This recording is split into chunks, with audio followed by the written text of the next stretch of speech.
मैं वैसे जानना चाहूँगा आपसे 20-25 कंट्री में से आपकी फेवरेट कंट्री कौन सी है जिसमें आपको ऐसा लगता हो यार ये तो मेरा दूसरा घर है, अगर मैं इंडिया में ना रहूँ तो मैं यहाँ रह सकता हूँ। रहने को तो नहीं कहूँगा मैं, लेकिन चाइना मेरे ऑप्शन में हमेशा रहेगा, क्योंकि मुझे चाइना से सब कुछ मिला है हमेशा। मेरा पहला स्टार्टअप मैंने स्टार्ट किया था तो मुझे चाइना से ही मैंने ट्रेडिंग स्टार्ट की थी गुड्स की। जब मैंने ब्लॉगिंग स्टार्ट की तो पहला प्रमोशन चाइनीज़ कंपनी थी। अच्छा। मेरी जो पहली इंटरनेशनल बेस्ट फ्रेंड थी वो चाइनीज़ थी। ठीक है। गर्लफ्रेंड कह सकते हैं? नहीं, मैरिड थी। आपने कभी किसी फॉरेनर को डेट करा है? हाँ, कौन सी कंट्री सबको की पता थी है, मेरे वो? ऑडियंस को पता है। हमें नहीं पता कौन सी कंट्री की थी वो। रशिया। अच्छा। तभी रशिया आप 10 बार जा चुके हो। जा तो मैं चाइना में 10 बार चुका हूँ। वहां पे तो आपका बिजनेस था ना। वहाँ पे तो बेस्ट फ्रेंड थी ना। हाँ, लेकिन उससे मिलने के लिए मैं एक्स्ट्रा रशिया गया हूँ। बट उससे मुझे फायदा क्या हुआ ना, जो शायद नॉर्मल ट्रैवलर को नहीं हो पाता, कि हम एक दूसरे घर आते थे। वो इंडिया आती थी, रुड़की मेरे घर आई है कई बार। इंडिया हम लोग ऑल इंडिया बाइक टूर किया है भाई। अच्छा। रशिया में पहले तो उसे मनाना मुश्किल हो गया कि बाइक तो चलती नहीं। मैं कहा तू बैठ, देखा जाएगा जो होगा।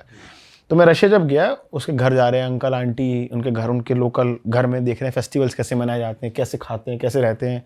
वो उसके पापा एक बार ले गए, जमी हुई झील थी, उसमें छेद कर रहे हैं बैठ के।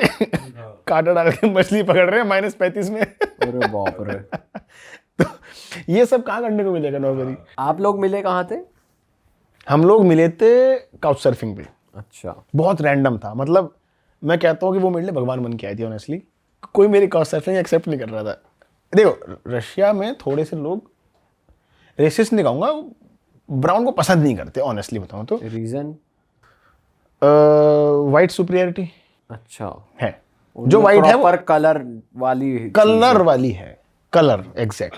दोस्तों उम्मीद है आपको इस पॉडकास्ट में मजा आ रहा होगा। और बातों को आगे बढ़ाने से पहले मैं आपसे थोड़ी सी बात करना चाहूँगा। आप में से बहुत से ऐसे लोग होंगे जो खुद एक कंटेंट क्रिएटर बनना चाहते होंगे, पर उन्हें ये नहीं पता कि हम शुरुआत कैसे करें, कैसे एक यूट्यूबर बने, कैसे कंटेंट क्रिएटर बने। दोस्तों हम पिछले 10 साल से कंटेंट बना रहे हैं और हमने एक ऐसा सिस्टम बना लिया है कि हम बनाते कंटेंट एक हैं, लेकिन उसको डिवाइड करके मल्टीपल प्लेटफॉर्म्स पे डालते हैं। Short form, long form, Facebook, Instagram, हर जगह उस कंटेंट को डालते हैं और अपनी अर्निंग्स को मैक्सिमाइज करते हैं। तो हमने एक वर्कशॉप बनाई है अपने पिछले 10 साल के एक्सपीरियंस को समराइज करके, जिससे आप ये सीख पाओगे कि आप स्मार्टली ऐसा कंटेंट कैसे प्रोड्यूस कर पाओ जो आप मल्टीपल प्लेटफॉर्म्स पे डाल पाओ और बिना ब्रांड पे डिपेंड हुए अपने लिए एक स्टेबल इनकम जनरेट कर पाओ। अगर आप कंटेंट क्रिएशन में इंटरेस्टेड हो तो हमारी वेबसाइट realhit.in पे जाइए और उस वर्कशॉप को ज्वाइन करिए। मिलते हैं आपसे वर्कशॉप में। फिलहाल इस पॉडकास्ट को आगे बढ़ाते हैं। तो मैं सेंट पीटर्स गया, वीकेंड पड़ रहा था, कोई एक्सेप्ट नहीं करे। अब वहाँ सैंक्शन लग रहा था, आप ऑनलाइन होटल हॉस्टल बुक नहीं कर सकते। अच्छा। तो मिली विक्टोरिया। मैंने उसको बोला कि भाई मुझे पता है तू मुझे होस्ट नहीं करेगी। मैंने पहले लिख दिया, पहली लाइन, मुझे हॉस्टल दिलवा दे। पैसा कैश दे दूंगा, मेरी हेल्प कर दे। उसने कहा मैं तो हूँ नहीं यहाँ पे, मेरा वीकेंड में मेरा हाइकिंग है और किसी और को देख भाई। तो उसने फिर बाद में दोबारा कहा कि हॉस्टल के लिए आई विल ट्राई, मुझे कुछ मिलता है तो बताती हूँ। तो 2 दिन तक रिप्लाई नहीं आया। अब मैंने कर्टिसी में रिप्लाई किया, सब ठीक जैसे हम लिखते हैं, मतलब सेल्फिश ना लगे कि भाई क्या रहा होटल का। मैं कहा आर यू फाइन, रिप्लाई नहीं आया। उसने कहा ओह सॉरी हॉस्टल तो नहीं मिला, लेकिन एक काम हम कर सकते हैं, मेरी हाइकिंग ट्रिप होगी कैंसिल क्योंकि बारिश हो गई, तो मैं 1 दिन के लिए तेरे को होस्ट कर दूंगी, खुद जा भटक ढूंढ सामान उठा निकल। ठीक है, 1 दिन के लिए I will give you the space. मतलब honestly it was very nice. तो जब मैं पहले दिन उसके घर गया, वो कैमरे की क्लिप पड़ी है मेरे पास, क्योंकि मैं छाती पर लगा के हमेशा ऑन रखता हूँ कि कुछ एक लाइफ रिकॉर्ड रहे अपनी। तो उसने जब 1 दिन में रुका, उसने कहा इट्स फाइन, लाइक तुम्हारा बिहेवियर ठीक है, मुझे परेशान नहीं कर रहा है। ठीक है, रह ले भाई 3-4 दिन जितना रहना है। एक अब I can host you, trust आ गया। तो ऐसे हम मिले थे। उसके बाद यार हम 6 कंट्री साथ घूमे। हम Sri Lanka, Kazakhstan, China, Indonesia, Malaysia, India बहुत घूमे हम। अच्छा, अब बीटेड कर रहे हो आप लोग? नहीं अब खत्म है। अच्छा, कितने साल चला आपका, अगर आप बता सकते? हमने यार 2023 में हम मिले थे, हाँ, और 25 में हमने एंड किया था। तो लगभग 1.25-2 साल। And it was really good time. मतलब भाई कैसा रहता है एक फॉरेनर को डेट करना, मतलब अगर कंपेयर किया जाए यार इंडियन से? पर्सन टू पर्सन डिपेंड करता है। जैसे उस हमारे बीच में क्या था ना, हमारे बीच में इनसिक्योरिटी इश्यूज नहीं थे। पार्टी मारो ना 6 बजे तक, कर ले भाई, बट काम भी करना है। ठीक है, और इनसिक्योरिटी इश्यूज हमको नहीं आए। और ओपन माइंडेडनेस का बहुत फ़र्क पड़ता है कि आप ओपन माइंडेड हो। आप मतलब मैं सबको नहीं कहूँगा, लेकिन हमारे बीच में चै चीची कम थी। तो ये चै टाइम खराब होता है ना, ये बढ़िया चीज रही। बट फिर ब्रेकअप हुआ क्यों, अगर वो भी शेयर कर सकते हो ये तो। पर्सनल है। तो ये है कि लेकिन मेरा एक्सपीरियंस ओवरऑल अच्छा रहा कंपैरेटिवली, कि एक हेल्दी जिसको बोलते हैं कि हम ट्रैवल कर रहे हैं साथ में, मैनेज कर रहे हैं साथ में, ढूंढ रहे हैं। हमने हिचैकिंग किया साथ में, भाई। बट कोई ऐसी चीज जो इंडियन लड़कियों को अडेप्ट करनी चाहिए, आपको ऐसी लगी हो क्वालिटी कि भाई इनमें ये बढ़िया क्वालिटी है? मुझे ऐसा लगता है कि इंडियन लड़कियों को थोड़ा एडवेंचरस होना चाहिए, और बेसिक स्किल्स को ना ऐसा वो नहीं देखना चाहिए कि ये तो औरत ही क्यों करे। मुझे ये अच्छा लगा कि बाहर के लोग ना, आदमी चाहे औरत हो, खाना बनाना सबको आता है, बेसिक घर साफ करना, बर्तन धोना, आदमी औरत सबको आता है, बेसिक चीज़ें, स्कूटर चलाना, गाड़ी चलाना, स्विमिंग करना। तो हम लोगों को ना हर चीज़ सीखनी चाहिए एज अ पर्सन, कि हमें बेसिक स्किल्स आनी चाहिए लाइफ की अपनी, चाहे वो कुछ भी हो, और खुद काम खुद का करना चाहिए। ये सबसे इम्पोर्टेंट है भाई। और क्या, रशिया जैसे आप 9 बार गए, और हम ऑफ कैमरा बात कर रहे थे कि रशिया में भी अलग अलग लैंग्वेजेस हैं, अलग अलग तरीके के लोग हैं, अपीयरेंस सबकी अलग अलग है। तो रशिया की थोड़ी बात करते हैं। वहाँ क्या आपको बहुत सबसे स्ट्रेंज या सबसे यूनिक चीज़ लगी हो कि भाई ये तो एक्सपेक्ट नहीं करा? चलो मैं आपको बताता हूँ, रशिया सुन के आपके मन में क्या आता है? सीरियसली बताना, एक एक करके तीनों फटाफट। भाई ठंडा मौसम की बहुत ठंड है उधर। सच्चाई बताओ। सच्चाई बता रहा हूँ, नहीं वो वाली चीज जो आप कह रहे हो वो तो एक है ही, चलो प्रीकंसीव नोशन है कि रशियंस को लेकर जो बना हुआ है। नहीं, वो नहीं, हटा इन दो, जनरल but वैसे- अगर मैं बताऊँ रशिया कंट्री, ऐसा क्या आता है? ठंडा, बर्फ बर्फ, बर्फ ही बर्फ, वोडका, अलग अलग बोलना। थोड़े रूड लोग आते हैं दिमाग सुंदर में। लड़कियां, सुंदर लड़कियां। जैसे हमने जो इंटरनेशनली रशियंस कभी मिले हैं ना, तो बहुत ही स्ट्रेट फेस और माफिया, रशियन माफिया, थोड़े रूड और टफ गाइज। देख के लगता है कि हाँ आसानी से बात नहीं होगी भाई इनसे। बिल्कुल। एज अ ट्रैवलर मेरे मन में आता है मॉस्को। ठीक है, लड़ाई चल रही है, ये लोग बहुत स्ट्रांग हैं, डेवलप्ड है नहीं है, ये इसका आइडिया लग नहीं पाता रशिया के बारे में सोच के। यूएसएसआर बहुत बड़ा था, बस इतना ही, और रशिया मतलब मॉस्को, यही सबको लगता है। रशिया इतना बड़ा है और इतने सारे रिपब्लिक हैं, हर रिपब्लिक की भाषा, खाना, रहन सहन, शक्ल अलग है भाई।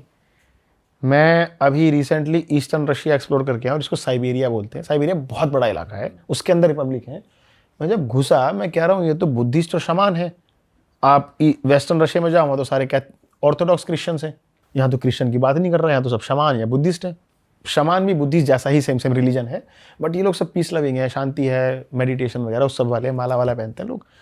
और जब मैं ईस्टर्न रशिया में गया, वो बहुत वेलकमिंग, लोग बात कर रहे हैं, हंस रहे हैं। घर बुला रहे हैं, मैं घरों में रुकाऊँ लोगों को, बिना काउच सर्फिंग के। अच्छा, घरों में रुकाऊँ तो वो लोगों कहाँ मिले आप ऐसे लोगों से, मतलब सड़क चलते सड़क चलते ऐसे हिचहाइकिंग करते हुए? ऐसे सड़क चल रहे। मेरे एक लड़की से मिला था, बुरियात थी वो, मतलब वहाँ का रिपब्लिक है बुरियात, उलान उदे सिटी है। ऐसी मैं उससे रास्ता पूछ रहा था, ऐसी बात होने लगी। उसने कहा चल मैं दिखाती हूँ। दिखाते रात को लेट हो गए। मैंने कहा तो यार हॉस्टल भी निकल गया। उसने मेरे घर चल, तो मैं उसके घर रुका। उसके मम्मी पापा सब फैमिली थी, हमने बहुत मज़ा करा। मैंने इंडियन खाना बनाया, उसने अपना बुरियाती खाना बनाया, हम बैठ के खाना खा रहे हैं साथ में। तो लोग बहुत ट्रस्ट करते हैं इंडियंस को, they like Indians there. Eastern Russia is good. और ऐसे जो दोस्ती होती है ट्रैवल के दौरान, ऐसी कोई दोस्ती जो आपको याद रह गई हो, या जिस कंट्री के दोस्त सबसे प्यारे हो, मतलब अच्छा, आपका बेस्ट फ्रेंड कौन है? ये तो यही बैठे हैं। एक्सपेक्ट कर सकते हो कि किसी देश में कहीं गए और कोई इंसान आपके इतना क्लोज हो गया कि आपके फैमिली से भी ज़्यादा क्लोज हो गया। ऐसी दोस्ती, वो भी भाषा भी नहीं आती। भाषा भी ना आते हुए। कौन सी कंट्री में? मेरे साथ एक कांड हुआ, कांड नहीं सॉरी, मेरे साथ एक ये तो अच्छी चीज है। आपके कांड भी तो अच्छे ही है। ये वाला अच्छा है। हाँ, तो मैं चाइना में था, बिजनेस जब मैं करता था ना, तो ऑनलाइन सप्लायर्स ढूंढते ढूंढते मेरे को एक महिला मिली, उसका नाम था लीव। बड़ी चैनल पे मेरे लोग जानते हैं। तो हमारी बातचीत शुरू हुई थोड़ी थोड़ी। हम लोग डिस्कस करते थे क्या कितने का है। एक हैप्पीली मैरिड वुमेन थी, बच्चा था उसका, लेकिन हमारी दोस्ती गहरी होती गई। हम लोग और शेयर करने लगे, और लाइफ कैसी है, जैसे दोस्त करते हैं ना, हर चीज़ एक दूसरे को बताना, छुपाना ही नहीं कुछ। मतलब एक आपकी डार्क सीक्रेट भी आप बता सकते हो, इस दोस्ती हो जाती है आपको। कि उसने एक बार मुझे कोई चीज़ ऑफर की थी 2023 में, जब प्रोफेसर साहब ने हमारे बम्बू कर दिया था। उसने मुझे एक बात कही थी, मेरे पास एक अकाउंट है इमरजेंसी, उसमें 10 लाख रुपए पड़े हैं, तू ले ले, और तू अपना जो करना है तेरे को कर, रुक मत। ये बहुत बड़ी बात होती है। लेकिन नहीं, मुझे पैसे नहीं चाहिए थे, पैसे नहीं चाहिए मुझे, पैसे मत ऑफर करो कोई, जस्ट तू साथ रहे, उतना बहुत है। देन जब मेरी वो चाइना में पुलिस वाले से झगड़ा हुआ था ना, मैंने पिछले आपके पॉडकास्ट में बताया था, हमारी दोस्ती टूट गई थी। वो थोड़ा डिफेंड कर रही थी अपनी साइड को, मैंने उसको कहा था कि डिफेंड मत कर, ये एक कहानी है। उसने कहा नहीं तो वीडियो नहीं बनानी चाहिए थी ट्रेन में। मैंने कहा यार हम ऐसा चाइनीज़ मत सोच, मैं एज अ ग्लोबल ट्रैवलर हूँ। तो उस टाइम हमारी थोड़ी अनबन हो गई थी, तो हमने एक दूसरे को ब्लॉक कर दिया था। मुझे लगा हफ्ता 10 दिन तक चलेगा भाई, उसने 8 महीने हो गए मुझे अनब्लॉक नहीं किया, और मैं यहाँ तड़पता जा रहा हूँ यार, ऐसा दोस्त मैं छोड़, ऐसे माँ बाप की तरह यार आप नहीं छोड़ सकते। और चाइना में किसी संपर्क करने का एक ही तरीका वीचैट। यहाँ तो क्या है, इंस्टाग्राम पे ब्लॉक कर दे, व्हाट्सएप पे मैसेज डाल दो, ईमेल पे डाल दो, 10 तरीके हैं। लोग तो पेटीएम पे भी मैसेज डाल देते हैं भाई। ईमेल कर देते अरे हैं लोग, भाई अनब्लॉक कहाँ कर है? दो। तो मैं देहरादून बैठा था दोस्त के साथ, मैंने कहा यार क्या करूँ यार, वो मिल नहीं रही यार, मैं नहीं, मुझे अच्छा नहीं लग रहा। उसने कहा तू चला जाना ढूंढने उसको चाइना। मैं कहा मुझे तो पता भी नहीं कहाँ रहती यार, एक बार मिला हूँ, वो भी उसके ऑफिस में, वो भी वही लेके गई थी, मुझे नहीं पता कहाँ है। अच्छा, बिजनेस के दौरान ही इतनी दोस्ती हो गई, फोन से ही? हाँ, एक बार मैं मिला था उसके ऑफिस में जब चाइना गया था यार। वो ना जब मैं हिचाइक कर रहा था ना, ऐसे आई थी वो 35,000 रुपये हाथ में कैश लेके, तू रख, मुझे अच्छा नहीं लग रहा तो हिचाइक कर रहा है। मैंने कहा ये मेरी लाइफ है, इसको ख़राब तरीके से मत ले। तो जब आपके कोई बहुत क्लोज होता है ना, तो आपके बारे में सोचता है। तो उसने कहा तू चाइना जा, उसको ढूंढ गया। मैंने ठान लिया भाई, मैंने एक कैमरा लिया, अनाउंस करा सीरीज़, इसको ढूंढते हैं, 1-2 महीना लगाएंगे ढूंढेंगे इसको, कहाँ है भाई। मैं गया वियतनाम, जर्नी को थोड़ा मुझे ना पेनफुल बनाना था ताकि वो याद रहे। बताना भी तो चाहिए, बहुत दूर से आ रहा हूँ तेरे लिए। उससे ना मुझे पता होना चाहिए कि कितना अहमियत रखती है दोस्ती। हाँ। मैं वियतनाम गया, मैंने सोचा यहाँ से मैं जिल्लत खाते खाते मतलब लैंड बॉर्डर से जाऊँगा हिचाइक करता करता। मैं हिचाइक करते करते शेंजन पहुँचा 1 महीने में। शेंजन पहुँच के डब्बा गुल ढूंढूंगा उसको।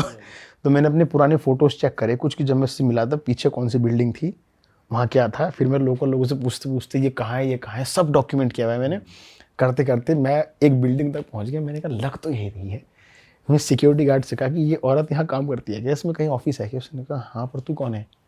मैंने कहा मैं इसका भाई हूँ, उसको बताना मत, मैं सरप्राइज़ देने आया।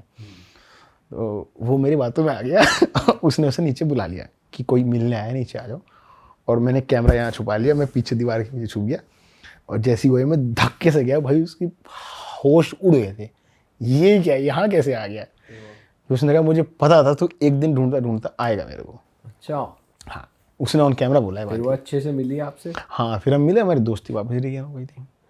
फिर हम और क्लोज दोस्त बन गए थे। ऐसे होता है ना कि जब वापस आते हो, तो मतलब ये है कि मेरे लिए दोस्ती बहुत मैटर करती है, कि मैं उसके लिए उसको ढूंढने वहाँ फिजिकली तक चला गया। मैं बहुत खर्चा आया था इसमें यार, और वहाँ से फिर वापस इंडिया आ गया था। तो ये दोस्ती प्यार में तो नहीं बदल जाएगी, या बदल गई? मैरिड। ओ अच्छा, ही तो सुना ही नहीं। यहाँ लड़की आ गई, वहाँ आगे पीछे नहीं सुनते। आगे पीछे नहीं सुनते। शादी वादी गायब। बहुत अच्छी थी, लेकिन अब भी टच में हो आप लोग? जब ये मैं चाइना में डिटेन हुआ था ना, तो मैं वीज़ा में हमेशा उसका रेफरेंस लिखता था। उसके पास फ़ोन गया होगा, खलास, दोस्ती खलास हमेशा की। तो ये खोया मैंने इस चाइना वाले डिटेंशन से, सबसे बड़ी चीज़। वो डर गई होगी, उसने कभी मेरे को मैसेज नहीं किया उसके बाद। उसे वहाँ रहना है भाई। सही बात है भाई, वहाँ पे तो। पर जो लोग चाइनीज़ लोकल्स हैं, वो लोग बताते हैं कि मतलब कि वो लोग खुश है गवर्नमेंट से, या उन्हें इतना कुछ फ़र्क नहीं पड़ रहा है, या वो रिस्ट्रिक्टेड वो उतना ही बताते हैं जितना बताने से उन्हें दिक्कत ना हो। लेकिन वो लोग ये बोलते हैं भाई हमारा इंफ्रास्ट्रक्चर अच्छा है, रहना खाना अच्छा है, हमें शिक्षा फ्री मिल रही है बच्चों को, हमारे मेडिकल इंश्योरेंस अच्छा है, नौकरी पैसा अच्छा है, और क्या चाहिए। इतने विवाद है नहीं कि हम उठाएं, सड़क टूट रही, गड्ढा हो गया, नेताजी ठीक कराओ, ऐसा है ही नहीं वहाँ। तो उन्हें चाहिए ही नहीं। अच्छा, एजुकेशन फ्री है क्या चाइना में? यस, सरकारी स्कूल फ्री है वहाँ पे।